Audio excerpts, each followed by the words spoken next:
Una mattinata di passione, traffico completamente paralizzato da Paese a Treviso, tangenziale chiusa, nelle strade secondarie code chilometriche. È questa la situazione che si è registrata alle 6:30 quando un camion è uscito di strada. Ci sono stati gravi problemi alla viabilità in città, di fatto in alcuni ambiti la città era completamente paralizzata a causa di questo incidente che per fortuna non ha visto feriti, però con delle ripercussioni pesanti da un punto di vista del traffico. Sul posto è arrivata una pattuglia radiomobile dei carabinieri. L'auto articolato, per causa al vaglio delle forze dell'ordine, ha perso il controllo finendo la corsa contro il guardrail che fiancheggia la carreggiata e abbattendone 60 metri.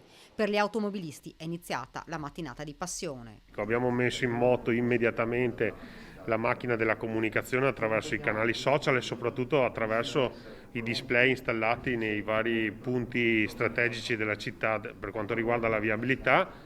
È servito abbastanza, ovviamente era la prima volta che usavamo i display da quando sono stati installati, adesso miglioreremo anche la grafica con dei simboli che possono identificare la tipologia di problema. Sul posto per gestire il traffico ben 5 pattuglie della polizia locale con 10 uomini. Ci siamo naturalmente messi subito in contatto con i comuni vicini, in particolare con Paese Preganziol, proprio per evitare che tutto il traffico che proveniva dai comuni vicini si riversasse poi sulla tangenziale. Diciamo che questa è sicuramente la formula che potrà servire anche per il futuro. La circolazione ha ripreso piano piano in tarda mattinata, anche se le ripercussioni sul traffico si sono sentite fino al pomeriggio.